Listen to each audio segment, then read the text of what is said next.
É assim, irmãos. Na quarta-feira, quando eu cheguei aqui à igreja, vocês ouvem bem, não ouvem? Na quarta-feira, quando eu cheguei aqui à igreja, aconteceu uma coisa muito interessante. Os primeiros a chegarem à igreja foi a irmã Rosária e o Adélio, que vieram abrir a porta da igreja. E então, quando eu cheguei, eles chegaram ao pé de mim e traziam-me esta folha de caderno. Isto é uma folha de caderno. Traziam-me esta folha de caderno, não é? E traziam-me um aviso da recepção. O aviso da recepção eu sei o que é. É o aumento da renda. Isso eu sei o que é. À partida é, mas também não, graças a Deus não é nada que nos faça dor de cabeça. Mas é assim, eu fiz questão de guardar isto, e vou guardar mesmo isto. E então o Adélio e a mãe chegaram e agarraram o pastor. Olha, estava isto aqui debaixo da porta, e deram um aviso de recepção e deram esta folha. Vocês sabem o que é que estava aqui dentro? Vocês sabem o que é que estava aqui dentro? Nada mais, nada menos do que 10 notas de 100 euros.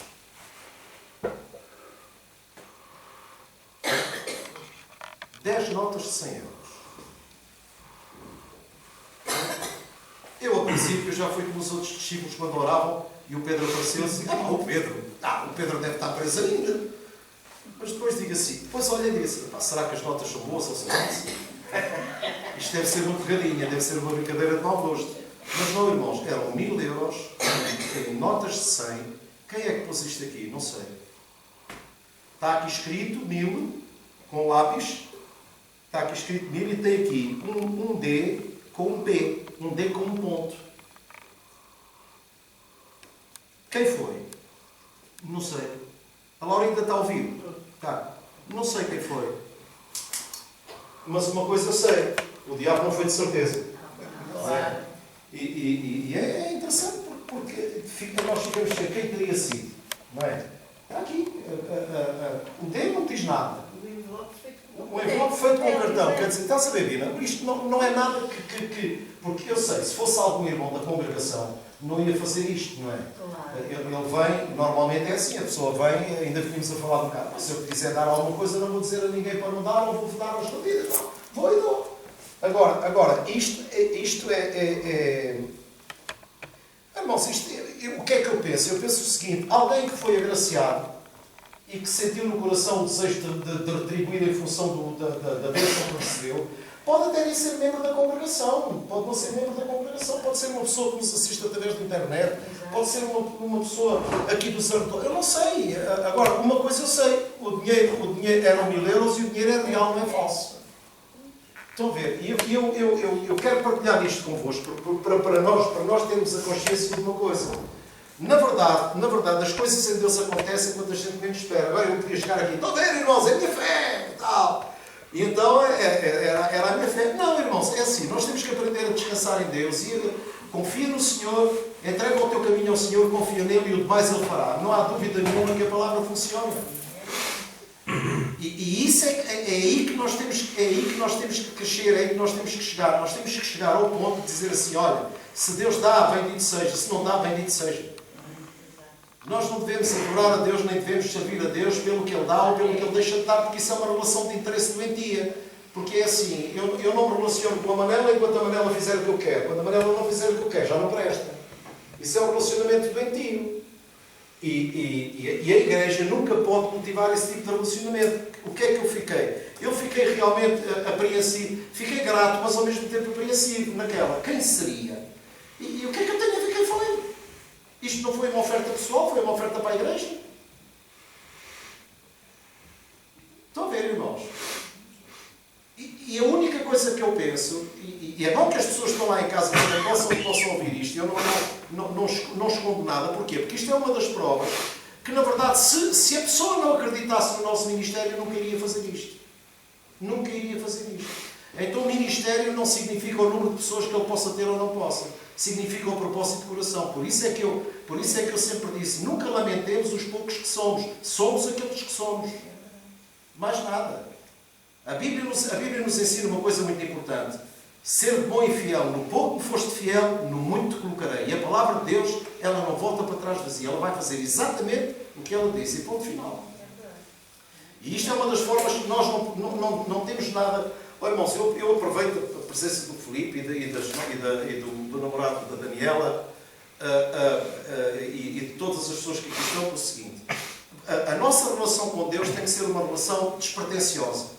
É uma relação de pai e filho. Por isso é que Jesus ensinou o Pai Nosso. Não é Deus Nosso, é Pai Nosso. Então é uma relação de pai e filho. É uma relação de proximidade. É uma relação... Deus quer que nós nos sintamos próximos.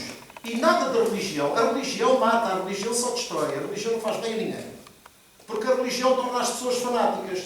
A religião faz com que a pessoa até o erro diz que ela concorda com o erro, porque o erro está bom. Não. Até porque nós somos um povo que sabe distinguir a mão direita da mão esquerda. Não andamos aqui... Eu olho para as pessoas que aqui estão e eu considero todas as pessoas... Eu posso tirar um casaco aqui. Todas as pessoas que aqui estão são idóneas. Todas as pessoas... Obrigado, cara. Pode pôr. Todas as pessoas são idóneas e não há aqui ninguém... A gente não precisa que nos assumir para beber água. Isso já foi show de uvas. Então o que é que acontece? Todo o conceito que nos foi ensinado no passado, ele no presente não faz sentido absolutamente nenhum. Deus não me agracia porque eu oro. Eu sou agraciado de Deus porque Ele me chamou. E porque Ele me ama. Sou fruto do amor dEle. E a partir do momento em que eu sou fruto do amor dEle, as coisas acontecem. Tanto boas quanto menos boas. Porque a Bíblia não nos isenta de problemas. Os problemas vêm à vida de toda a gente. E agora? Quando os problemas vêm à vida de toda a gente, então quer dizer, nas coisas boas Deus é bom. Nos problemas já não presta. Mas a Bíblia ensina-nos que ainda que nós andemos no vale da sombra da morte, Ele está lá. Quando todos nos deixam, Ele está lá. Então é um pai desses que eu quero. Um pai que me deixe viver, mas que não deixe de olhar para mim e que a minha vida não lhe passe despercebida. Então isso não tem nada a ver com a nossa devoção, dedicação ou entrega. Tem a ver com a disposição de coração. A Bíblia diz que o homem olha para fora. Ou seja, há uma pessoa que entra na igreja que tem um ar de santidade, ou aquele não é um santo. É que pode ser uma peste. Agora, há outra pessoa que tem uma péssima imagem, mas tem um coração de ouro, e Deus vai, olha, sabe-se uma coisa, nem tudo o que luz é ouro. O homem olha para o exterior, Deus olha para o coração. Deus tem a capacidade de ver aquilo que nós não temos capacidade de ver. Por isso é que nós, quando nos propomos a julgar, julgamos mal. Porque nós julgamos pela aparência e não pela essência das pessoas. Vocês não estão cá. Esta é uma grande verdade, irmãos. A igreja tornou-se religiosa. A igreja ensina a religião, não ensina a fé. Ensina a religião. E então as pessoas pensam que por fazer isto bem, por fazer aquilo bem, por fazer o outro bem, que a graça de Deus já está na vida dela. Não, irmão, foi o erro que nos trouxe aqui. Só há uma coisa que nos leva a saltar, é o erro. Nós estamos aqui porque há alguma coisa de errado na nossa vida. Então foi o erro que me levou ao acerto. Eu, fazendo as coisas certas, eu não estou, como direi, eu não estou, falta uma expressão, eu posso fazer as coisas todas certas, mas isso não me isenta de problemas, porque há problemas que vêm à nossa vida que não somos nós que os criamos, são outros que nos criam. E então como é que eu vou encarar a vida? Encarar a vida de uma maneira diferente? Não. Aí eu posso dizer, se Deus é por mim, quem será contra mim? E então eu vivo tranquilo. E as coisas depois vão todas ao rumo no seu tempo, porque há um tempo determinado para todo o propósito debaixo do sol. Há tempo de abraçar, há tempo de afastar de abraçar, há tempo de beijar, há tempo de deixar de beijar. Há tempo para tudo. Há um tempo e um propósito para todas as coisas debaixo do sol. Tudo tem o seu tempo. Assim como as manifestações de certos e determinados dons já não fazem sentido nos dias de hoje, as pessoas continuam a batalhar nos mesmos dons, mas que não fazem sentido absolutamente nenhum. Mas porque foram educadas daquela maneira, nós temos que ter o espírito aberto, nós temos que estar abertos a todo o tipo de ensino. E então, como nós somos seres pensantes e seres inteligentes, dizemos assim, bom, espera lá, há coisas com as quais eu aceito e há outras que não aceito. Há coisas que me ensinaram que hoje não fazem sentido. Eu hoje olho para trás e rio-me do meu passado, de certas e determinadas figuras que eu fiz. Porquê? Por mau ensino. Então, se eu aprendi coisas erradas, eu não vou ensinar coisas erradas. Mas sabe uma coisa? A Bíblia diz uma coisa tremenda. Jesus disse, olha, ninguém tendo provado o antigo diz, melhor é o novo. E não há dúvida que é verdade.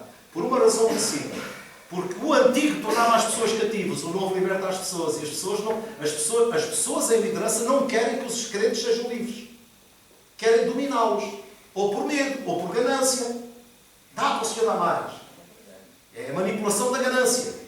O medo é, se não fizer, Deus vem e castiga-te. Então é o Deus com o pão na mão. Quer dizer, como é que eu posso olhar, estamos a falar do Natal, como é que eu posso olhar para um Deus com o pão na mão se Ele próprio desceu, se fez homem e sofreu por amor de nós? Não faz sentido, irmãos. Há coisas que nos dias de hoje não fazem sentido. Nós vamos adorar a Deus esta noite, vamos estar juntos a adorar a Deus e tomar a Santa Ceia. E eu vou já dizer uma coisa. O namorado da Daniela, ele pode tomar a Santa Ceia. Não há nem nada nem ninguém que o possa proibir. Nem eu tenho essa ousadia. O Filipe pode tomar a Santa Ceia. Se ele sentir no coração e se quiser não tomar a Santa Ceia, porquê? Quando eu convido alguém para a minha mesa, eu não convido pessoas só bem comportadas. Eu convido pessoas que provavelmente até podem gostar de mim. Mas se eu as convido para a mesa, é uma honra que elas se sentem à mesa comigo. E ai de quem as critique. Porque se fui eu que as convidei, quem as tem que aceitar sou eu. Vocês estão a compreender? O erro da igreja é que a igreja começou a criar um estigma de que aquele não toma a Santa Ceia porque a vida dele não está em condições. O outro não toma a Santa Ceia porque anda em pecado. O outro não toma a Santa Ceia porque está zangado pelo outro. Oh, irmão, quem está zangado ou quem está em pecado, o problema é de cada um. Aproveitem essa oportunidade para dizer assim, caramba, se Deus me dá esta oportunidade, eu tenho que mudar. Ou vocês não concordam comigo? Então a igreja não pode excluir ninguém. Porque não é da igreja, não toma a Santa Ceia. Porque um dia um irmão chegou ao pé de mim, lá dentro, e disse, pastor, eu não concordo consigo que toda a gente pode tomar a Santa Ceia. Pode. Então se Jesus Cristo permitiu que Judas se sentasse à mesa com ele, quem sou eu para dizer a uma pessoa para não se sentar à mesa com ele? É um escândalo, porque já se senti mais santo que os outros. Eu também tenho defeitos, eu também erro e tomo a Santa Ceia. Agora, eu tomo com discernimento e aproveito a oportunidade de dizer assim, caramba, eu não sou merecedor de estar sentado à mesa, mas já que o Senhor me convida, vou aproveitar esta oportunidade para melhorar. Vou fazer tudo por tudo para que na próxima vez eu esteja sentado e diga assim, caramba, agora mereço. Mas logo o Espírito veio a nós assim, nós não temos nada por merecimento. No reino de Deus nada é por merecimento, é tudo por graça. Porque nós não somos merecedores de coisa alguma. Não é por nos comportarmos bem, ou por fazermos bem isto, ou fazermos bem aquilo. Eu não aceito isso, irmãos. Honestamente, não aceito isso. Já foi tempo em que eu acreditava nessas coisas. Hoje já não. O Paulo dizia, quando eu era menino, eu pensava como menino, eu agia como menino, eu sentia como menino. Mas nós vamos crescendo e vamos deixando para trás as coisas de menino. Eu já não faço coisas que fazia quando era miúdo. Porquê? Porque para mim não fazem sentido. Naquela altura fazia, agora para mim não fazem sentido.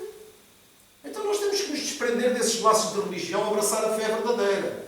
Aquela fé onde nós nos firmamos e temos a plena certeza, no meio do caos, Deus está lá connosco. Ainda que a gente não veja nada, ainda que o fruto da oliveira minta, ainda que não haja gado na malhada, eu sei de quem sou. Há momentos na nossa vida em que parece que tudo nos acontece, não é? Parece que quanto mais a gente ora, mais sobração nos aparece. Parece que o céu desaba sobre nós. Mas, irmão, quando a Bíblia fala do vale da sombra da morte, era de nós que estava a falar. Ainda que eu ande no vale da sombra da morte, portanto eu vou passar lá. Não temerei mal algum. Essa é a diferença.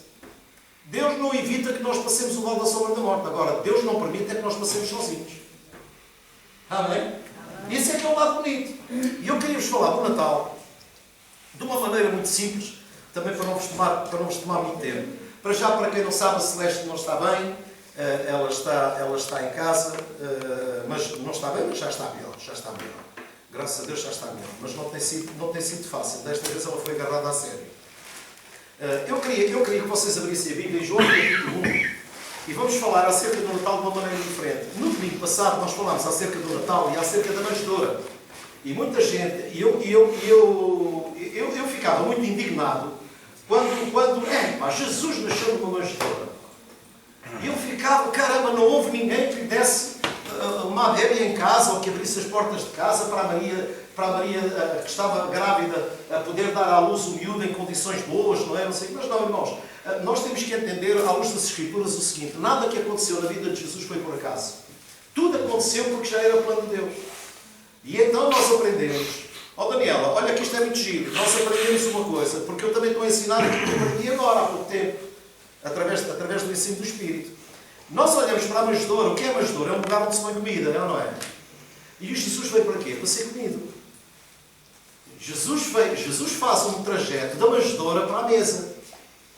Ele nasce numa manjedoura, simbolizando que foi para isso que ele veio, foi para se dar pelos outros.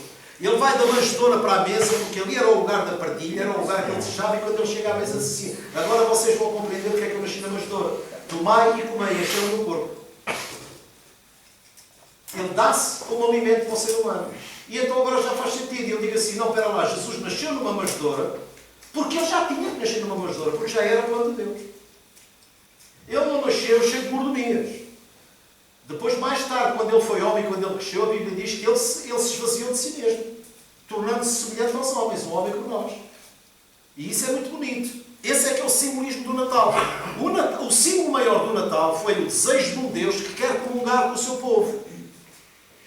Deus encarnou, o Verbo encarnou, Jesus veio, que era Deus no meio de nós. Vocês reparem, no Antigo Testamento a Bíblia diz que o Deus habita entre os louvores de Israel. Ou seja, o tabernáculo estava feito, as 12 tribos de Israel punham-se à volta do tabernáculo. Daí está escrito que Deus habita entre os louvores de Israel. Não é Deus habita no louvor do seu povo. Não.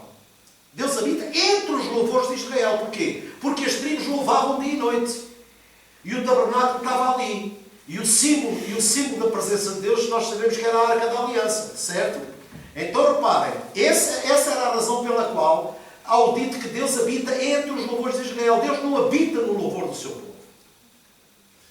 Deus habita no seu povo. E o seu povo louva porque Ele habita nele. É diferente. Eu louvo a Deus porque é o Espírito que habita em mim que me faz louvar a Deus.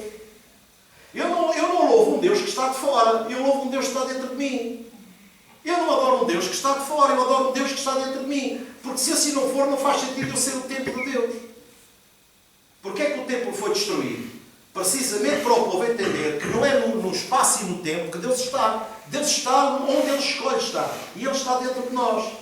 Então hoje não há templo. O templo somos nós. Deus habita em nós. Por isso é que Paulo dizia que o Deus a quem eu sirvo é meu Espírito. Então a nossa adoração já é feita de uma maneira diferente, porque é o Espírito de Deus que me faz adorá-lo. É o Espírito de Deus que me faz louvá-lo. Eu não posso invocar a presença do Espírito de Deus. Não, eu tenho que me mover por Ele. Eu não posso ser Espírito, move-te. Não. Mal de mim se eu não for movido pelo Espírito. Eu não vou estar à espera que o Espírito se mova. Eu é que tenho que me mover nele. Não foi assim que Jesus viveu? Movido pelo Espírito Santo. Quem é que o levou ao deserto? Foi o Espírito Santo. Quem é que o ungiu de poder e autoridade? Foi o Espírito Santo. As coisas que ele falava eram dele. Não, ele dizia que o Pai é que fala as coisas. O Filho fala o que vê o Pai fazer. Tudo pelo Espírito Santo, na condição humana. Então eu agora compreendo uma coisa. Porque é que eu sou cristão? Porque Cristo habita em mim. E quando eu faço alguma coisa de bom, não faço por mérito próprio. Porque na carne não habita bem algum. Então tudo que eu faço já não é por mérito. É pelo mover do Espírito em mim. Nós temos aprendido uma coisa muito importante, que é o seguinte: muitos ensinos têm sido errados e têm incutido as pessoas, têm levado as pessoas ao erro. Onde é que a Bíblia diz que eu tomo posse das promessas de Deus? Mal de mim se não forem as promessas que tomarem posse de mim. Como é que alguém pode tomar posse das promessas de Deus? As promessas de Deus é que tomam posse de nós. Elas é que nos convencem e nos tornam firmes. E eu já me movo certo. Eu não tomo posse, eu já fui possuído por essa convicção. Certo, Daniel? Não sou eu que tomo posse das promessas de Deus, as promessas de Deus é que tomam posse de mim e me fazem andar por fé. Agora já não sou mais eu quem vive. Agora é Cristo que vive em mim. Amém? E então vamos ver uma coisa. Em João, no capítulo 1, no versículo 1, diz assim. Vamos falar uma palavra só breve acerca da questão do Natal e do propósito do Natal. Diz assim: no princípio, portanto, João 1, no princípio era aquele que é a palavra. E ele estava com Deus, e diga comigo, e ele era Deus. Isto, irmãos, da primeira vez que eu li isto fez uma confusão à minha cabeça. Bom, mas Jesus é Deus, mas Deus é Deus. Eu comecei a ver um Deus com três cabeças. Era Jesus, era o Pai, era o Espírito Santo. E aqui isso gerou uma grande confusão em mim. E então depois diz assim: todas as coisas foram feitas por intermédio dele. Então eu comecei a compreender, espera lá, nada do que foi feito se fez. Então Jesus já estava no princípio da criação. O conselho da Trindade é que formou todas as coisas. Porque senão não estava escrito, façamos o homem. Quando diz façamos, já não é só Deus, o Pai. É Deus o Filho e Deus o Espírito Santo. Amém? E então diz assim: ora, todas as coisas foram feitas por intermédio dele, e sem ele nada do que existe teria sido feito. Nele estava a vida. Diga comigo, nele estava a vida. E esta era a luz dos homens. A luz brilha nas trevas, e as trevas não a derrotaram. Porque é impossível. Se nós apagarmos esta luz, irmãos, se nós apagarmos esta luz, oxalá que ela não se apague esta noite, não tem acontecido, mas se a luz se apagar, e se nós riscarmos um fósforo, as trevas são mais do que a luz, ou não são? São, mas não conseguem prevalecer contra a luz. Não conseguem. Nós, de qualquer ponto da sala, tomamos aquela luz como referência. Então o poder está nas trevas ou está na luz? Então porquê é que as pessoas temem as trevas e não confiam na luz? E então diz assim: a luz brilha nas trevas, e as trevas não a derrotaram, não tiveram condição de ofuscar a luz. E diz assim: surgiu um homem enviado por Deus chamado João, que era João Batista. Ele veio como testemunha para testificar acerca da luz, a fim de que, por meio dele, todos os homens crescem. Ele próprio não era a luz, mas veio para testemunhar da luz. Estava chegando ao mundo a verdadeira luz que ilumina a todos os homens. Aquele que é a palavra estava no mundo, e o mundo foi feito por intermédio dele, mas o mundo não o reconheceu. E depois diz assim: veio para o que era seu, mas os seus não o receberam. E quando eu li isto pela primeira vez, digo assim: caramba, então nós somos um povo de segunda escolha. Bom, como aquilo que era seu não recebeu, Deus virou-se para os que não eram e lhes deu o direito de... Não, irmãos. Nós sempre estivemos no plano de Deus. Porque nós somos criação dele. Não há criação de primeira, nem criação de segunda.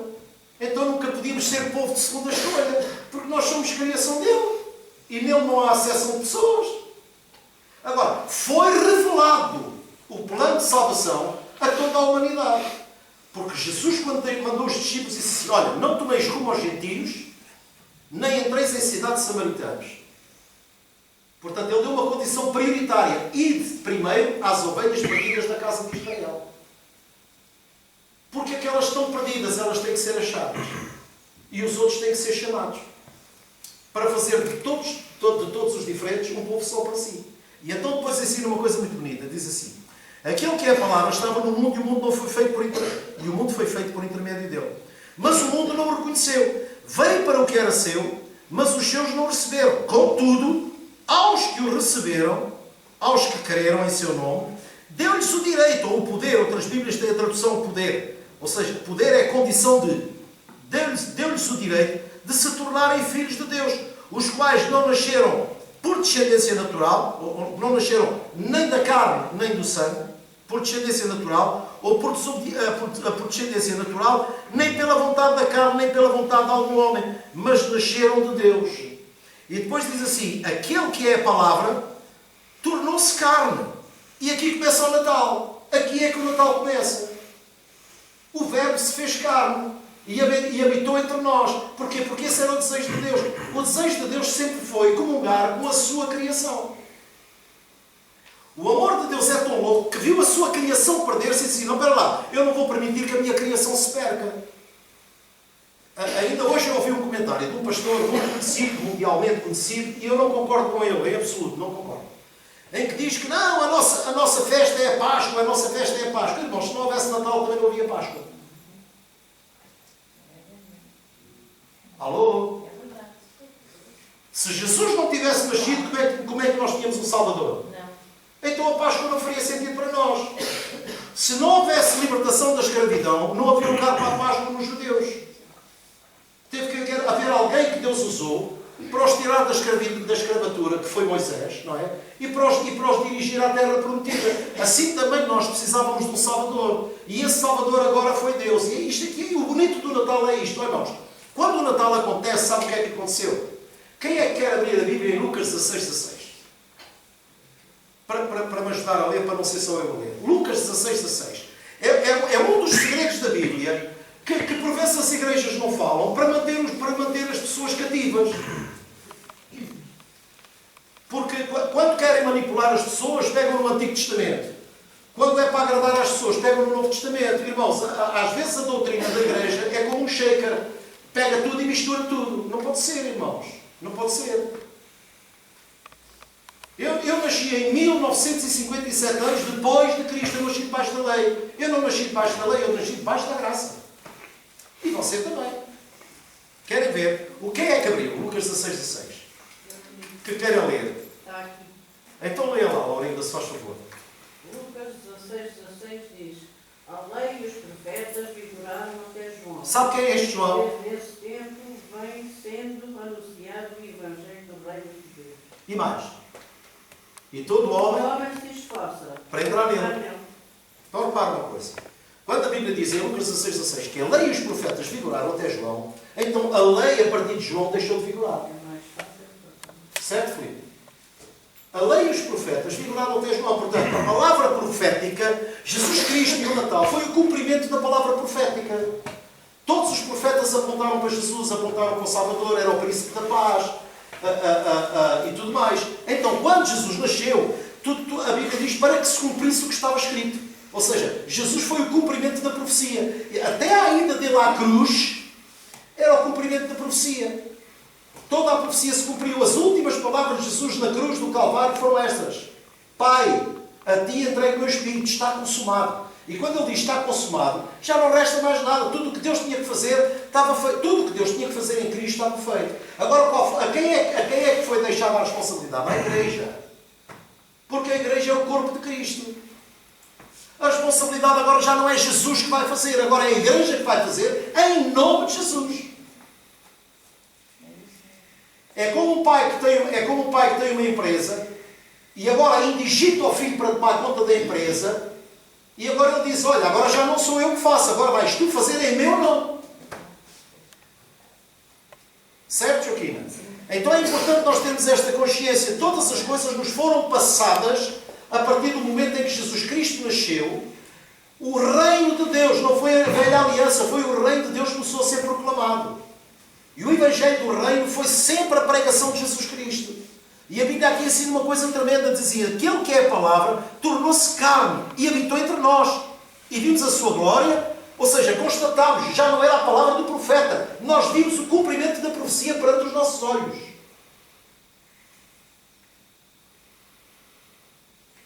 Por isso é que quando nós falamos uma coisa, eu não vou dizer: Deus consola aquela pessoa. Não, Deus quer me usar para chegar eu e levar lá um abraço de consolo. Porque é muito fácil a gente descartar-se. Nós às vezes quando oramos parece que estamos a pôr a batata quente na mão de Deus. E Deus: não filho, eu dei-te poder, eu dei-te autoridade, eu dei-te o meu Espírito Santo. Agora se alguém espera alguém, sou eu. Eu é que espero o que é que tu vais fazer com aquilo que eu te dei. Quando o pai entrega a empresa ao filho, o que é que o pai espera? Deixa ver agora como é que o filho gera a empresa, como é que o filho trabalha na empresa. Porquê? Eu já o preparei. Porque essa foi a grande agonia de Jesus.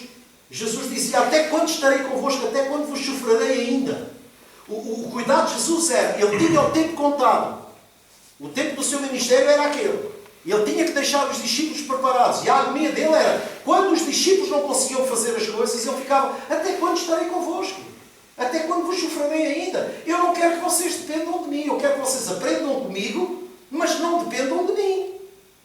E a nossa vida de fé hoje é uma vida, tem que ser uma vida de fé vivida dessa maneira. Não, eu tenho Deus em mim, eu tenho a capacidade. E isto não é um exercício de mentalização. Isto é o viver em fé verdadeiro. É dizer assim: não, espera lá.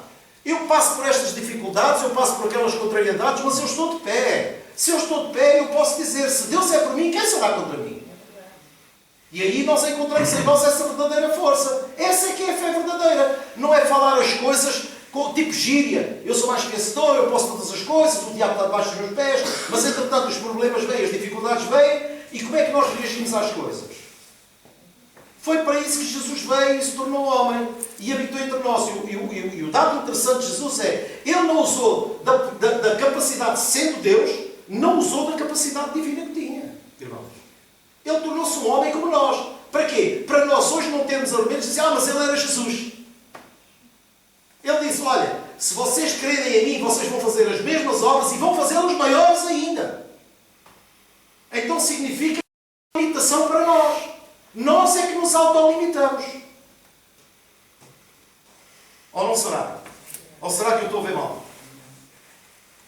Agora veja o que aqui diz. Cheio de graça e verdade. Vimos como o unigênito de Deus. Cheio de graça e verdade. Ele habitou entre nós. Querem ver uma coisa bonita, irmãos? Eu não trago muita palavra, que é para nós partilharmos a ceia e louvarmos ao Senhor. Eu queria que nós abríssemos a Bíblia. No livro dos Efésios. No livro de Efésios. Filipenses. Na carta de Paulo aos Filipenses. Por isso é que eu amo o escrito de Paulo. Eu um dia, quando o Senhor me chamar, eu vou me encontrar com o Paulo lá e vamos beber um copo os dois. E depois eu ia dizer, Paulo, tu foste um irmão catita. Aprendi muito contigo. É verdade, irmãos. Um homem que dizia, eu posso todas as coisas naquele que me fortalece, ele dizia assim, olha, eu estou contente quando tenho fome, eu estou contente quando estou de barriga cheia, eu estou contente quando levo na cabeça, eu estou contente quando não levo na cabeça, eu estou contente quando tenho fartura, estou contente quando não tenho nada. Ele estava contente em toda e qualquer situação. E ele ensinou-nos, posso tudo naquele que me fortalece. Porquê? Porque só pela força de Deus é que nós conseguimos superar essas coisas. Só pela força de Deus. Porque se não for a força de Deus, a gente desanima. Sério ou não é? Sem a força de Deus, a gente desanima. Há coisas que vêm à nossa vida que nos querem roubar a alegria, que nos querem roubar o ânimo. Mas se nós tivermos o Espírito de Deus connosco, se na verdade o Espírito de Deus está em nós, Deus nos dá a capacidade de nós superarmos as coisas. Glória a Deus. Obrigado por esse amém. Filipenses 2. Eu amo a palavra. E eu amo este Pai da palavra. O Pai da palavra. O Pai Nosso. O Pai Nosso. Em Filipenses 2, no versículo 1, diz assim: se por estarmos em Cristo, nós temos alguma motivação, alguma exortação de amor, alguma comunhão no Espírito, alguma profunda afeição e compaixão, completem a minha alegria, tendo o mesmo modo de pensar, o mesmo amor, um só Espírito, uma só atitude.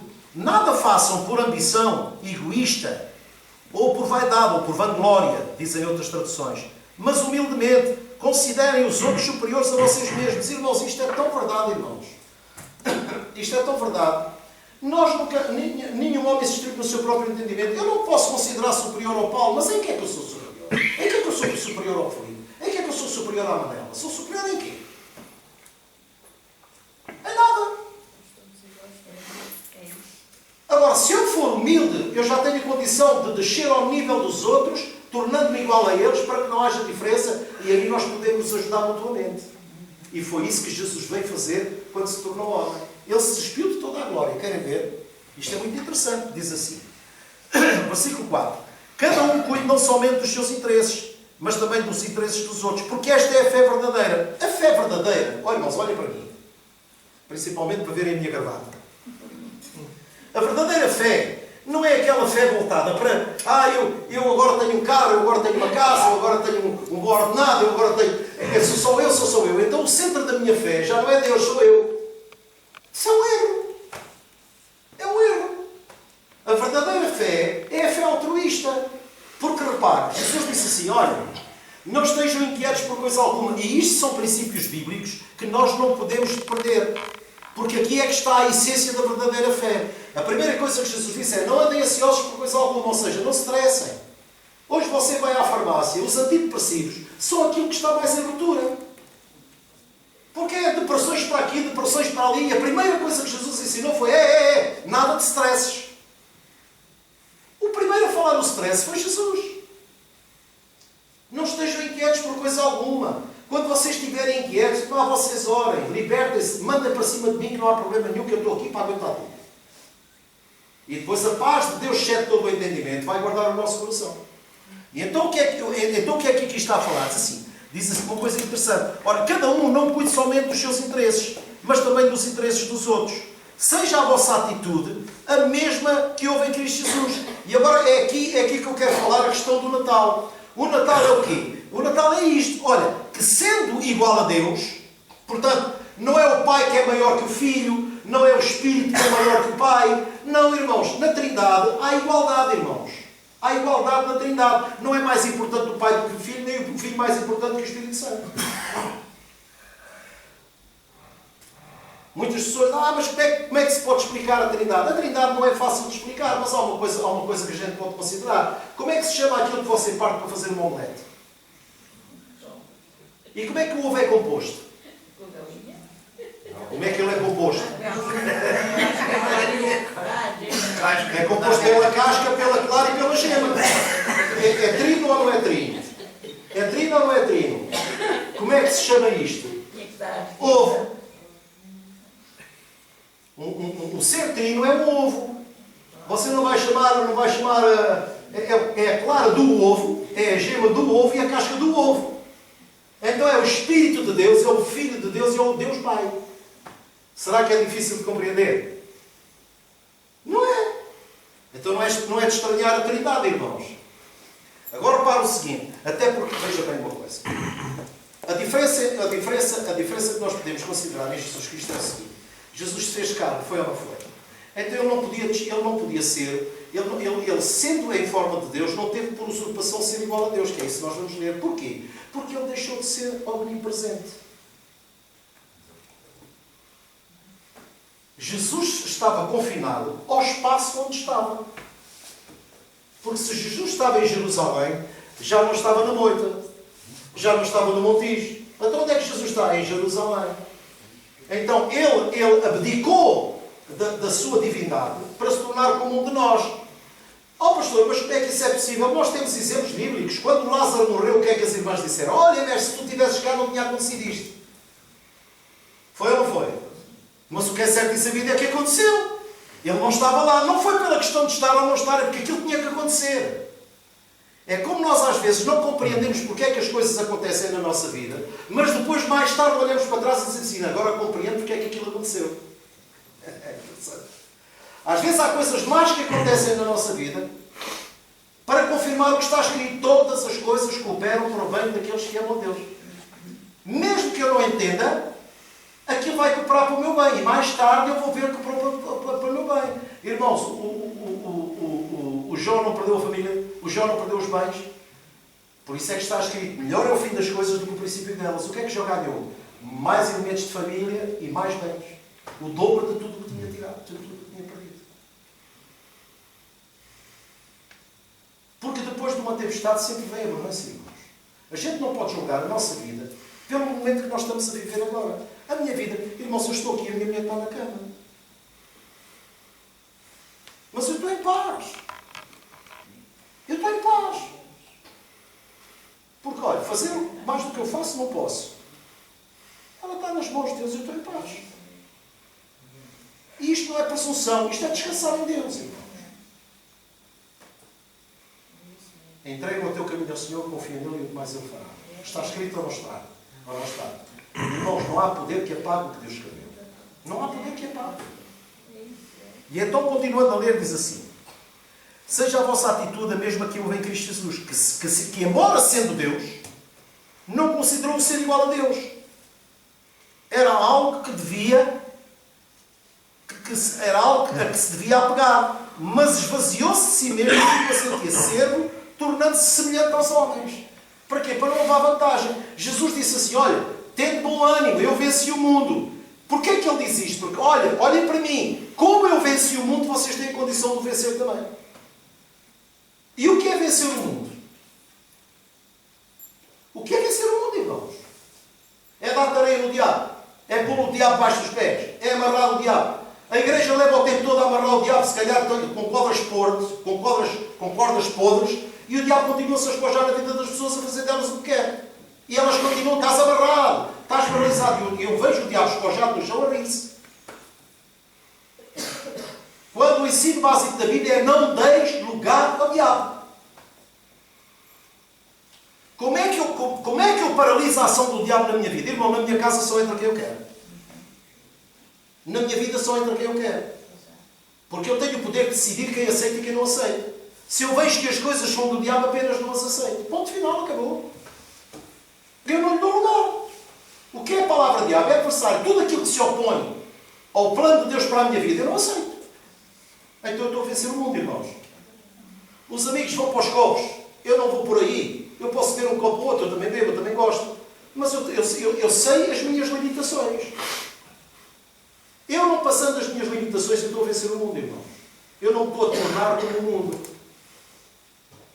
Vocês compreendem? Porque tem que haver uma diferença em nós. O que é que vai cativar as pessoas que estão lá fora, se eles olharem para nós e dizem assim, e anda aquilo na igreja a fazer o quê?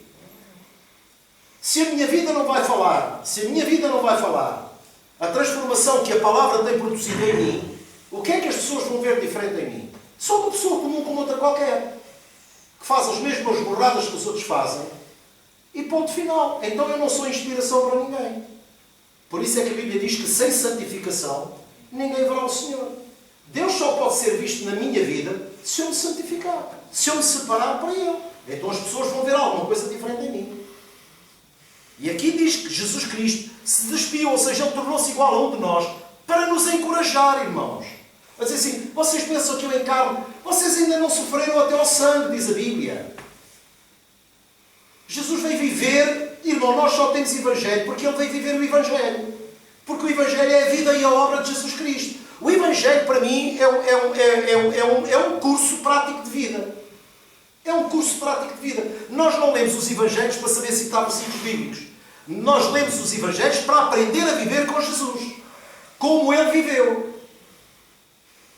E repara uma coisa, nós precisamos de ser tão treinados ao ponto de sermos capazes de amar o inimigo. O que não é fácil. O Evangelho é fácil. Nós é que somos pessoas muito complicadas, irmãos. O ser humano é uma pessoa muito complicada. Muito complicada. Como é que eu posso amar o inimigo? Como é que eu posso... Não, irmão, se o Senhor Jesus diz que podemos, então a palavra dele vale para uma coisa e não vale para outra. Então se ele diz que podemos, nós podemos. O Paulo dizia que podia todas as coisas. Estamos a falar de Natal, do Verbo encarnado. Deus ama o seu povo, diz assim, olha, vamos acabar com os sacrifícios. Eu já não quero... Irmão, você não precisa de fazer sacrifícios, você não precisa de 7 dias da vitória para isto, a fogueira santa para aquilo. Isso é só para extorquir dinheiro às pessoas.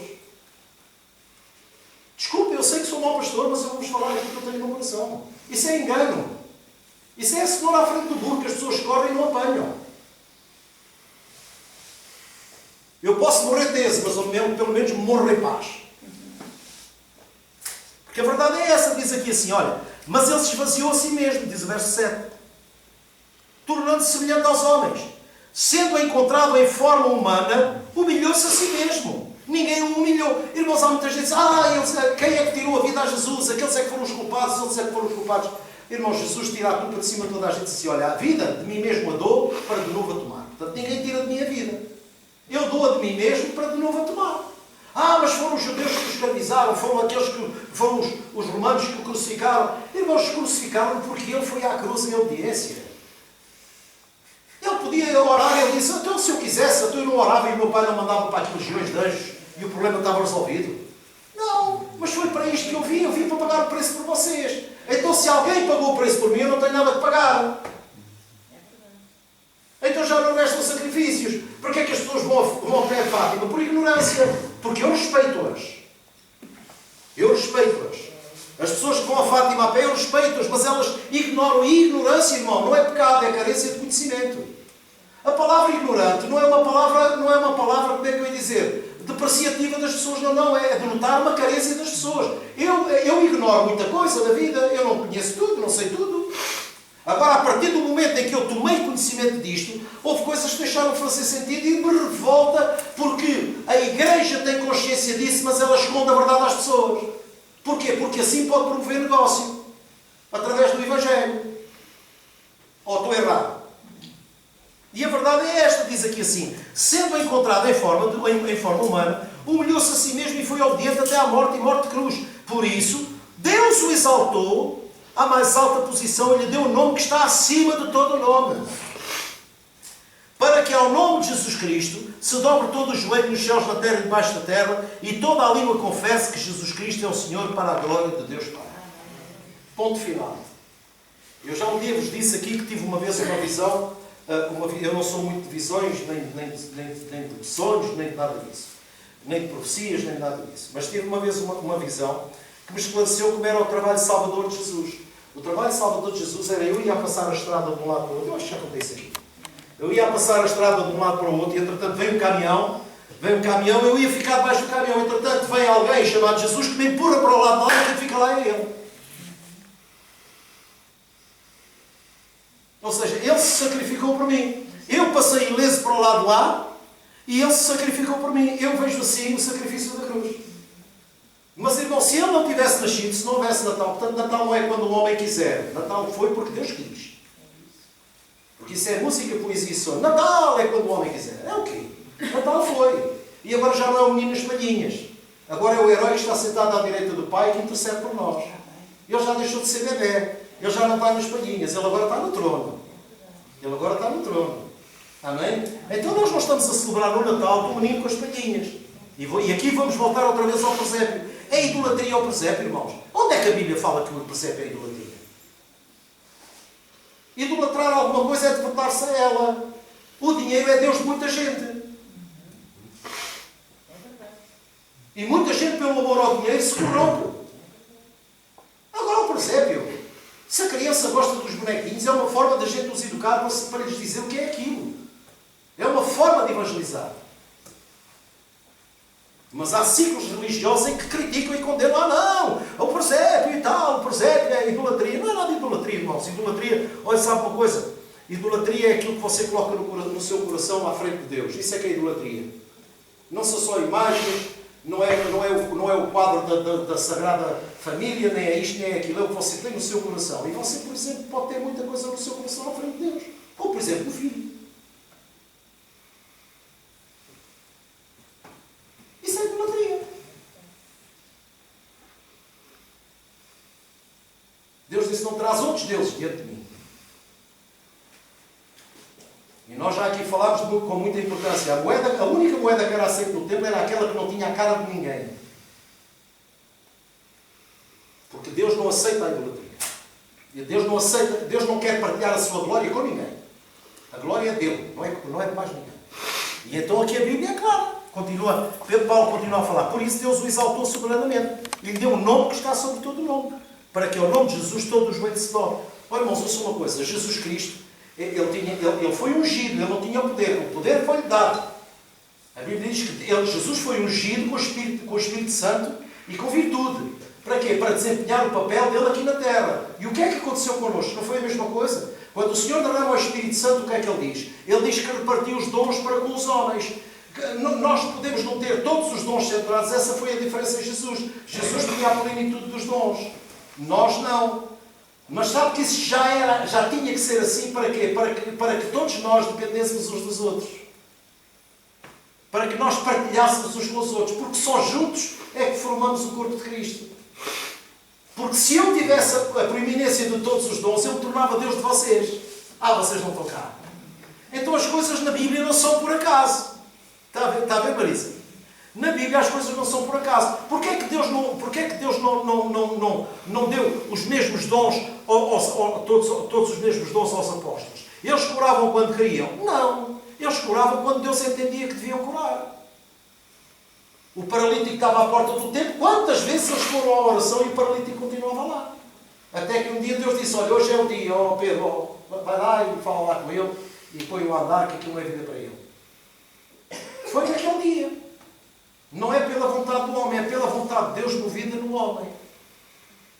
Porque Deus continua a ser soberano. No dia em que a minha oração mover a mão de Deus, eu me torno Deus de mim próprio. No dia em que Deus fizer aquilo que eu oro, eu me tornei chefe dele. Não é a minha oração que move a mão de Deus, isso é um engano, irmãos. A oração liberta-me. Eu lanço sobre ele a minha ansiedade. E depois só tenho que esperar ouvir a voz dele. E quando ele fala, cala-se toda a terra. Esta é a grande verdade. E é isto que a igreja tem que aprender. É a descansar em Deus, porque quando Deus fala, a gente sabe que é Deus que fala. E Deus não é homem para que minta, nem filho de homem para que se arrependa. Quando Deus fala, aquilo que Ele fala é ponto final, acabou. É aquilo que vai fazer. Eu falo-vos isso com conhecimento de causa. Então esta noite era esta palavra simples que eu queria trazer a vocês em segundo. O que é o Natal? O Natal foi a manifestação do amor de Deus pelo ser humano. Diz assim, não, espera lá, o ser humano não consegue, ele está num verdadeiro caos, ele tem que ir lá abaixo. E então Deus enviou o seu Filho. e o seu filho, pelo Espírito Santo, encarna em Maria. Maria achou-se grávida, ele nasce lá nas palhinhas e tudo mais, como nós sabemos. Toda a gente lá foi adorá-lo, ele cresceu em sabedoria, portanto ele não tinha omnisciência. Só para nós vermos que ele se despiu de toda a glória. Para já não tinha omnipresença, porque onde ele estava, ele estava confinado ao espaço e ao tempo. Ele não tinha omnisciência, porque a Bíblia diz que ele cresceu em conhecimento e em verdade. Então é porque ele não sabia tudo. E ele não era omnipotente. Ele teve que ser ungido para que o poder de Deus se manifestasse. E as coisas que ele fazia por uma razão, porque Deus era com ele. Então nós estamos a ver que ele teve como um homem autêntico, um homem só. Ele chorou, ele sofreu, ele sangrou, ele foi crucificado. E ele mesmo na cruz dizia assim ao Pai, não olhes para eles. Olha, sabes porque é que eles estão a fazer isto? Por pura ignorância. E a ignorância não é pecado. Vejam o amor dele. E hoje vamos servir a ceia, porque eu senti esse desejo no meu coração de partilhar a ceia convosco, irmãos, esta noite, para vos dizer, não, tomem atenção, deixem-me lá estar agora, vocês depois falam. Tomem atenção a uma coisa. A ceia, para mim, é algo extremamente importante, porque nós temos discernimento para tomar a ceia. Nós sabemos o que significa o pão e nós sabemos o que significa o vinho. E Jesus disse, olha, há quanto tempo eu desejava partilhar esta ceia convosco? Porque foi a última ceia que ele partilhou. E a grande mensagem dele foi, olha, façam isto em memória de mim. E sabe porquê que ele disse, façam isto em memória de mim? Porque o povo tem memória curta. O povo hoje é abençoado, fica feliz. Amanhã acontece alguma coisa errada, já se esqueceu do benefício que recebeu. Eu vou pregar para aqui. O povo hoje é abençoado, louvado seja Deus, Deus é bom e a sua misericórdia perdura para sempre. Amanhã acontece um percalço na vida, já se esqueceu do que Deus fez. Mas há uma palavra que nunca pode sair de nós. Eu sou o Senhor e não mudo. Se Deus fizer, Ele é Deus. Se não fizer, Ele continua sendo Deus. Deus não muda. Se alguém tem que mudar, sou eu. Se alguém tem que mudar o conceito de vida, sou eu que tenho que mudar o conceito de vida. Irmãos, não é fácil porque isso também me custou. E eu ainda estou em obras. E a nossa transformação é dada passo a passo. Ninguém se torna crente de um dia para o outro. Aquele que se torna de um dia para o outro não é crente, é carente. Amém, irmãos? Eu sei que vocês estão cá. Eu estou sempre a dizer que vocês não estão cá. Eu sei que vocês estão cá. Não é? Querem ver? Para tomar a Santa Ceia, eu peço aos irmãos para lermos a Escritura que mais nos ensina acerca da ceia, que é o apóstolo Paulo. Porquê que eu escolho o apóstolo Paulo? Porque o apóstolo Paulo não viveu com Jesus. O apóstolo Paulo não conheceu Jesus em carne. O apóstolo Paulo, para se converter, é o ensino que nós temos que receber para nós também nos convertermos. Sabe o que é que tem que acontecer na nossa vida? Temos que cair do cavalo. Temos que deixar-nos estribar no nosso próprio entendimento. Temos que dizer assim, eu não posso garantir a mim próprio. E Paulo teve que cair do cavalo para aprender-se. E quem és tu, Senhor? E quando ele cai do cavalo, tudo mudou. Afinal de contas, eu pensava que montava bem, mas afinal de contas não monta assim tão bem. Em 1 Coríntios, eu sei que vocês gostam mais de culto de fogo. Aleluia! Deus é bom! Diz assim, e eu queria que vocês entendessem bem isto, diz assim, Paulo escreve à igreja de Coríntios e diz assim, entretanto, mais que lhes vou dizer, entretanto, nisto que vos vou dizer, não os elogio ou não vos louvo, pois as reuniões que vocês fazem mais mal do que bem. E é verdade, irmãos, ainda vínhamos a falar no carro acerca disso. Olha, irmãos, quando há um ajuntamento, e se o ajuntamento é para pior, acham que isso é bom. Era o que o Paulo estava a dizer. Vocês reúnem-se... 11:17. Exatamente. Desculpa. 11:17. Entretanto, nisto que vos vou dizer, não vos louvo. Pois as vossas reuniões fazem mais mal do que bem. E agora nós vamos perceber porque é que as reuniões faziam mais mal do que bem. É porque havia acessão de pessoas. Eram os que tinham tudo e os que não tinham nada. E os que tinham tudo não estavam nem aí para os que não tinham nada. Mas foi para isso que Jesus veio. Sentou à mesa os que tinham e os que não tinham.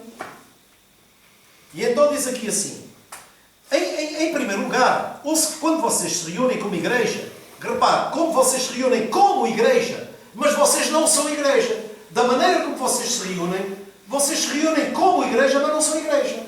Porquê? Porque vocês não querem saber uns dos outros.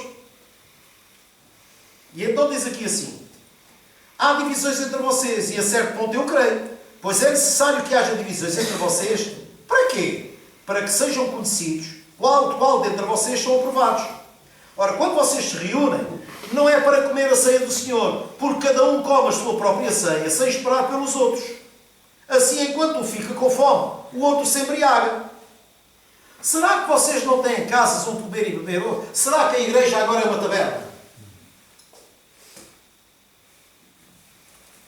Ou desprezam a igreja de Deus e humilham os que nada têm. Então o que é que eles estavam ali? Não ligavam para aqueles que não tinham nada. Não, a gente agora come e tal e os outros que se virem. Este é o tipo de fé egoísta que a igreja professa. A Bela é encorajada a lutar pelo emprego dela, a lutar pelo salário dela, a lutar por melhores condições para a vida dela, mas ela não quer saber da vida do Paulo. Não quer saber da minha, não quer saber da vida da Manela. É só a vida dela. Deus é a minha vida. Em primeiro lugar. Enquanto, na verdade, Jesus nos ensina, Pai, eu vim para viver para os outros. E a fé verdadeira é aquela que opera por amor. E a fé que opera por amor não tem a minha vida como o centro do mundo. Tem a vida do meu irmão. Porque Jesus disse assim, olha, buscai primeiro o reino de Deus e a sua justiça. E as outras coisas vos serão acrescentadas. De que lado é que você quer estar? Do acrescente ou não? Do acrescento. Então eu tenho que procurar o reino de Deus e o reino de Deus não são bens para mim. O reino de Deus é eu ficar feliz com o bem do irmão. Porque de Deus de mim cuida. Quando Jesus ensina, olha, não andem ansiosos. Quando ao comer, quando ao vestir, o Pai sabe que vocês precisam dessas coisas todas. E irmãos, todas as coisas acontecem na nossa vida. Quantas vezes na minha vida isso aconteceu? Eu já não sei quem é que estava comigo, que eu tive a contar uma história que se passou comigo. E ela vai ver isto, e é verdade. E faço isto em homenagem ao irmão André Barradas. O irmão André Barradas um dia cozeu-se com a minha mulher. E cozeu-se com a minha mulher fazendo o quê? Cozeu-se com a minha mulher, irmãos, cozeu-se com a minha mulher não é? Ele era um homem já com 70 e tal anos, nada disso. Ele entrou em acordo com a minha mulher de me preparar uma surpresa. E então, a palavra é muito precoce. Ou será que a cabeça é muito fértil? Bom, não interessa. E então o que é que acontece? A minha mulher, eu estranhei, eu quero ir tomar café ali à Mimosa e tal. Quem conhece o Montijo sabe que a Mimosa, sabe que a Mimosa fica na Praça da República. E eu raramente lá vou. Eu digo assim, ok, está bem, olha, vamos dar um passeizinho. E então aquele irmão tinha combinado com a minha mulher de se encontrar, faz de conta que era por acaso, mas não foi a minha mulher que me levou ao encontro. E então quando aquele irmão chegou ao pé e disse, pastor, não me leva mal. E depois, claro, ele teve que abrir o jogo. Eu queria que o pastor fosse ali comigo àquela loja. Eu queria que o pastor depois fosse comigo àquela loja. Bom, resumindo e concluindo, um homem vestiu-me da cabeça aos pés. E como se não bastasse, e a Manela conheceu, e a menina também conheceu as barradas. E ele ainda teve na igreja pequenina lá embaixo. E diz ele assim, o pastor não me leva mal. Mas o pastor não pode sair daqui sem uma mala. Todo pastor tem que ter uma mala. Eu nunca fui daquilo. Eu nunca fui de malas e ver mochilas e que é coisa assim prática. Mas ele fez, pastor, mas eu faço questão. Se os outros pastores têm uma mala, o pastor tem que ter uma mala. E não é que ele me comprou uma mala. Isto para dizer o quê? Eu pedi alguma coisa, irmãos. Mas as coisas acontecem mesmo quando a gente não pede. Porque Deus sempre dará para nós acima daquilo que nós pedimos ou pensamos. Nós às vezes é que somos muito apressados nas coisas. Mas a Bíblia tem palavra para nós. Quem crê, não se apressa. Porque quem crê sabe que aquilo que espera é dele. Nós é que somos muito apressados, por isso é que somos muito estressados. E foi a primeira coisa que Jesus deu, foi logo um comprimido para o stress. Não andem ansiosos, orem. Orem. A oração é o melhor anti-stress. É deitar cá para fora. E depois a vida trata de si mesmo. As coisas acontecem. E somos surpreendidos como a igreja foi surpreendida. Mas passava pela minha cabeça ou pela cabeça de alguém. A igreja ser agraciada com uma oferta que nem sabemos de onde veio. Olha, eu sei de onde veio, do céu foi de certeza. Do coração de alguém que é grato a Deus. E não foi por acaso, foi no momento certo. Foi no momento em que as pessoas trocam de prendas. Estão a ver, irmãos? Vocês acreditam na obra do acaso? Eu não acredito na obra do acaso. Mas, entretanto, Paulo continua a dizer. Diz assim, versículo 23. Pois o que eu recebi do Senhor também vos entreguei. Que o Senhor, na noite em que foi traído, diga comigo, na noite em que foi traído, ele tomou o pão e, tendo dado graças, o partiu e disse, isto é o meu corpo, que é dado em favor de vocês. E eu comecei a ver aqui o seguinte, olha, já passámos da manjedoura para a mesa. E depois Jesus Cristo nos levou da mesa para a cruz. E depois da cruz nos leva para a vida.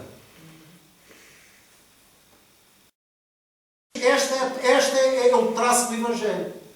Ele nasceu na manjedoura, já sempre como sinal profético que ele era alimento para a humanidade. Da manjedoura leva o povo para a mesa, não excluindo o próprio que o ia trair, e pelo contrário, estava mais angustiado Jesus pelo traidor do que o traidor por si próprio. Vejam o amor que ele tinha. A Bíblia diz que ele amou-os até ao fim. E disse para Judas, Judas, tu estás em fala amargura, o que tens de fazer, fala depressa. Tu estás em sofrimento e eu também estou a sofrer. Por ti. Porque para isso é que eu vim morrer, portanto não é novidade para mim. Mas agora tu estás aí a sofrer, o que tens a fazer, fala depressa, acaba com esta história. E depois da mesa vai para a cruz, e depois da cruz mandou-nos para a vida, disse, ide por todo o mundo. Agora são vocês em meu nome. E a explanação do Evangelho, o caminho do Evangelho é este. O caminho do Natal é este. Então nós hoje não celebramos o Natal como um menino nas palhinhas, mas celebramos o Natal de um Deus que habita dentro de nós. O Natal acontece dentro de nós, irmãos. Graças a Deus por isso. Porque, repara o seguinte, os nossos antepassados, eu já não celebro o aniversário do meu pai, eu já não celebro o aniversário da minha mãe, eles morreram. Porquê é que nós celebramos o Natal? Porque Deus está vivo. Deus está vivo. Então nós já não celebramos o menino. Não, foi aquele que morreu e ressuscitou e ele está vivo. E porque ele vive, nós também viveremos. Então fazemos todo o sentido em celebrar o Natal. Não da forma como os outros o celebram, mas numa plena consciência de que, na verdade, estamos a parabenizar aquele que vive. Por isso é que ele disse fazer isto em memória de mim. Lembrem-se de mim. Amém? E depois Paulo ensina uma coisa muito bonita. Diz assim, isto é o meu corpo que é dado em favor de vocês. Façam isto em memória de mim. Da mesma forma, depois da ceia, ele toma o cálice e disse, este é o cálice da nova aliança no meu sangue. Da nova aliança no meu sangue. A velha aliança acabou, agora é uma aliança nova. Façam isto sempre que o beberem em memória de mim. Irmãos, nós às vezes, quando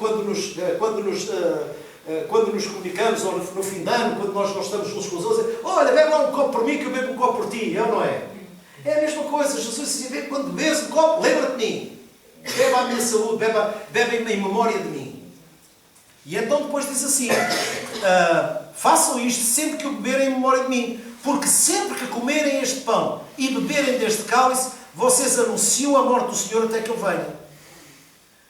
Por isso é que a igreja diz, ora vem o Senhor Jesus, que é o Maranata. Portanto, diz assim, todo aquele que comer o pão ou beber o cálice do Senhor indignamente, será culpado de pecar contra o corpo e contra o sangue de Jesus. Isto não é comer o pão à balda, nem comer Não, é nós sabermos o que é que estamos a fazer.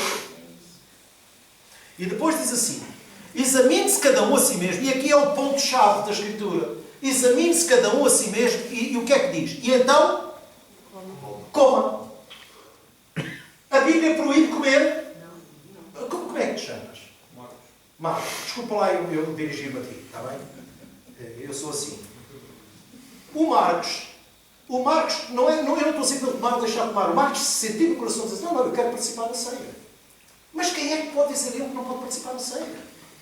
Porque ele não é aqui da igreja. Não, ele é um ser criado à imagem e semelhança de Deus. Se no seu coração tem esse desejo, mas quem sou eu, como pastor, dizer para não tomar? Quando a Bíblia diz, examine-se o homem a si mesmo, diz assim, caramba, o que é o examinar a mim próprio? É dizer assim, eu não estou em condições de sentar àquela mesa. Ok, tudo bem, então eu não vou sentar à mesa, então eu estou a desonrar aquele que me convida. Vocês não podem. É verdade, é isso mesmo. Porque a igreja prende as pessoas na religião. Aquele não pode tomar a Santa Ceia, mas eu posso tomar a Santa Ceia. Olha, mas isso é hipocrisia, porque eu também tenho erros. Eu não sou mais perfeito que ninguém. Eu também tenho os meus defeitos, também tenho as minhas falhas. Mas se o Senhor me convida, quem é que convida, irmão? Quem é que convidou para a ceia? Foi Jesus. Todos os que estavam sentados à mesa, quem é que os convidou? vocês não falam comigo? Quem é que nos convidou, Laurinho? Quem é que nos convida para a ceia? É o pastor? É a igreja? É a instituição?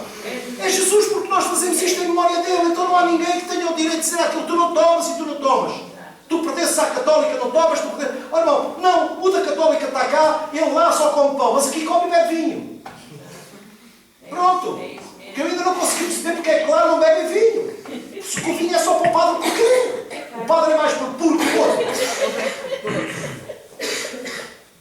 É isso. E às escondidas. Não, irmãos, repara o seguinte, não, irmãos, não faz... Oh, irmãos, eu indigno porque não faz sentido nenhum. Eu indigno porque não faz sentido nenhum. Porque, posso falar uma coisa, eu só me abstenho de beber vinho. Irmãos, eu só me abstenho de beber vinho. Nós tivemos aqui pessoas no nosso meio que não bebiam vinho porque tinham hipertensão e tinham medo que lhe fizesse mal. Ok, eu respeito. Eu respeito. Mas eu não acredito que fizesse mal se ela tomasse uma consciência plena daquilo que estava a fazer. Alguma vez Deus ia permitir que lhe fizesse mal. Se o próprio Deus disse assim, olha, se beberes alguma coisa mortífera, não te causará dano algum. Porque não o faz tentando a Deus. Não faz pelo contrário. Em seu nome e para a sua glória. Aproveitando a oportunidade da partilha, porque a ceia é partilha, irmãos. Ouça o seguinte. Saltina, não te importas. Dá-me só ali a cesta do pão. Eu tenho um entendimento acerca da ceia desta forma. Quer ver? Nós estamos a falar acerca daquele que nasceu ter sido partido. Aquele que nasceu disse, este é o meu corpo que é partido por nós. Então aquele que nasceu já nasceu para ser comido.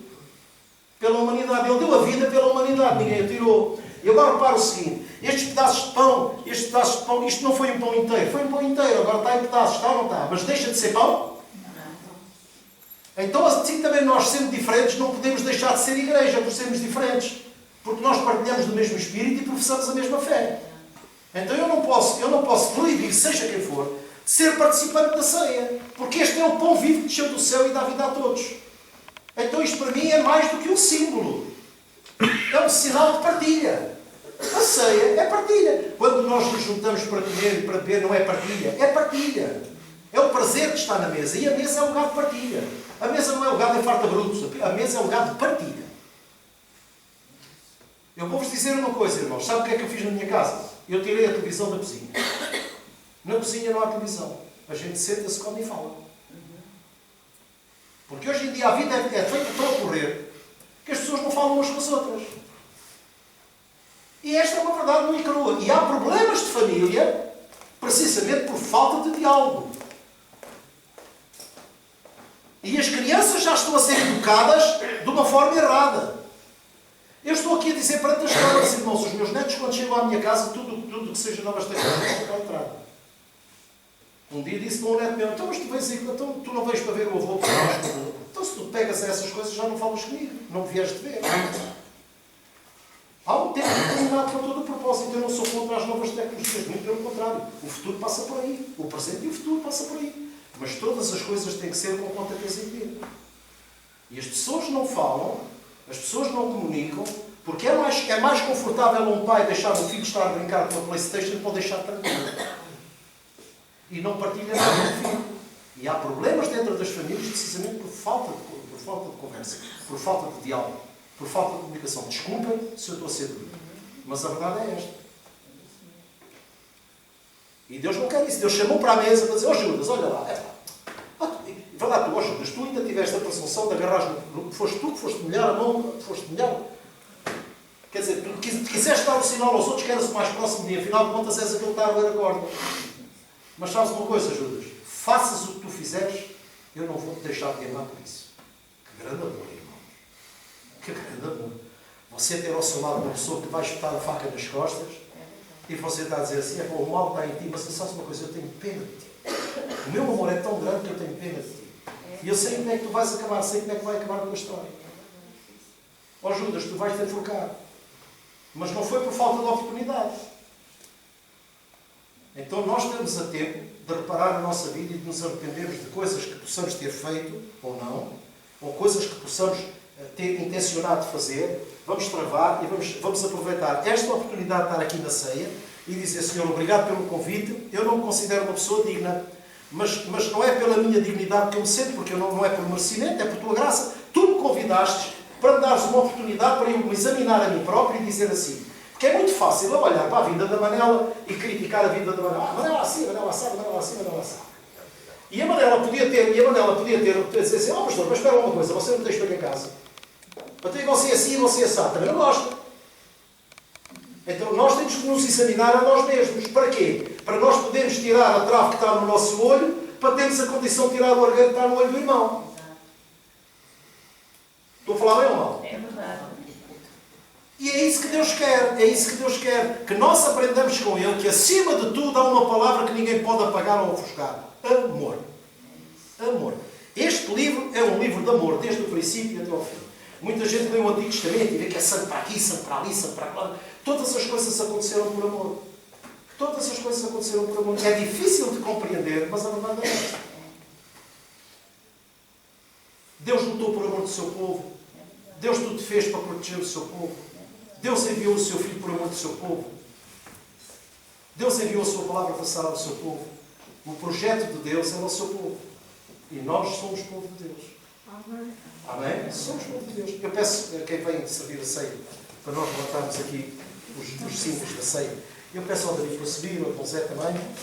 Não, e para a Isabel também.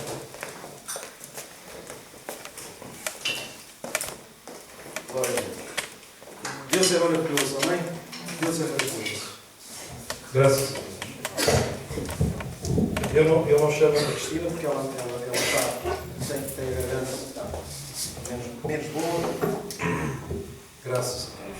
Graças a Deus. Santo é o Senhor nosso Deus, amém?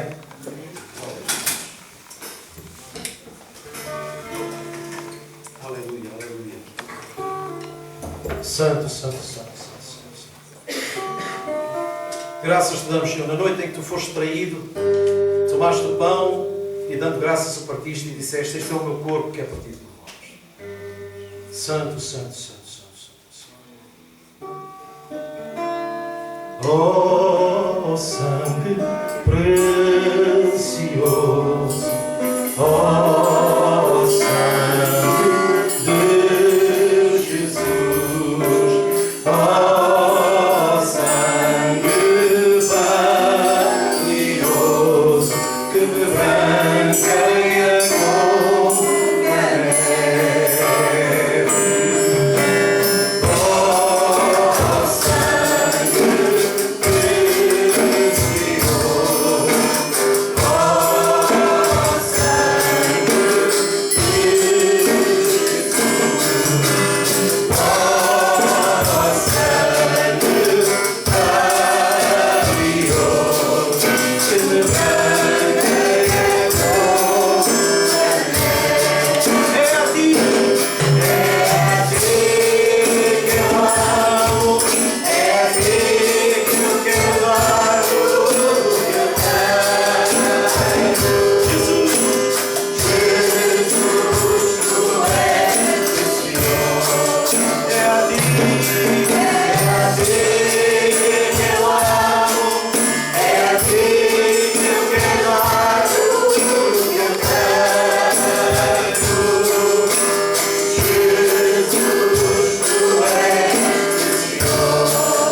passar aos irmãos os símbolos e vamos esperar uns pelos outros. Ninguém toma antecipadamente a sério. Vamos esperar todos uns pelos outros. Amém? Glória a Deus.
pão e dando graças o partiste e disseste: este é o meu corpo que é partido por vós. Este pão não é um pão qualquer, Senhor. Ele é um pão santo porque ele foi separado para este propósito, para a partilha. Cada pedaço de pão é um irmão que aqui está, Pai.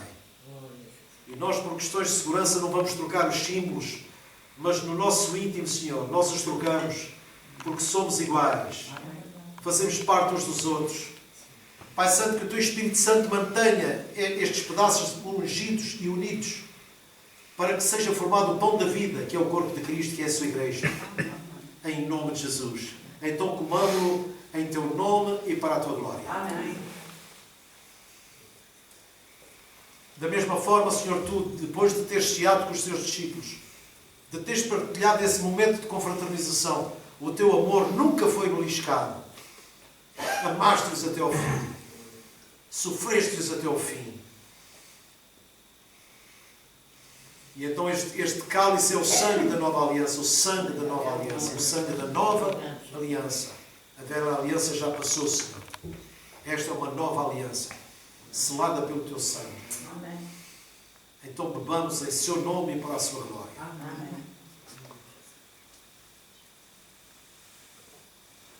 Glória a Deus. Glória a Deus.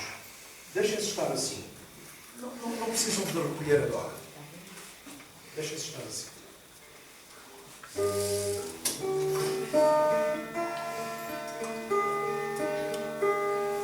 Oh, sangue precioso, oh, sangue de Jesus, oh, sangue valioso, que branqueou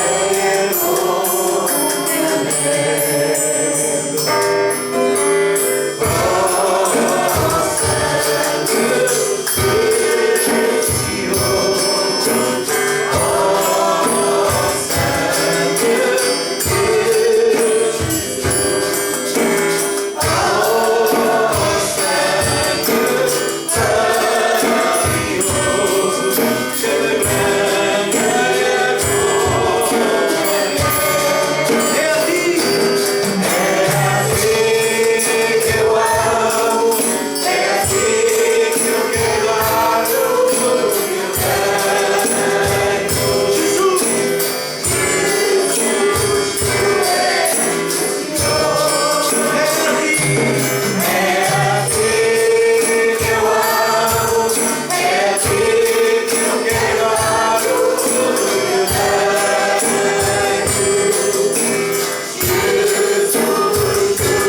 apresentar ao Senhor a nossa oferta, dada com alegria, Senhor. Nada pedimos para nós, Pai, e quando damos apenas te agradecemos pela confiança que nós merecemos da Tua parte, Senhor, porque não há ninguém que possa dar se não tiver. Pai, momentos na nossa vida tivemos que queríamos dar e não podíamos dar, Senhor, mas graças te damos porque a nossa vida foi revertida para que hoje nós pudéssemos semear e ter pão para comer. Porque Tu és o Deus que dá pão para comer, mas também és o Deus que dá semente ao que semeia. Então Te damos toda a honra e toda a glória, e que através da nossa sementeira, Senhor, mais e mais almas possam vir ao conhecimento da Tua palavra, e se convertam verdadeiramente de coração, que não abracem uma fé errada, mas uma fé verdadeira, Senhor. Em nome de Jesus Cristo. Amém, irmãos? Amém. Dou por amor ao Evangelho e Deus te dá sem sequer merecer. E através deste Evangelho eu aprendi mais bem-aventurado será receber. E através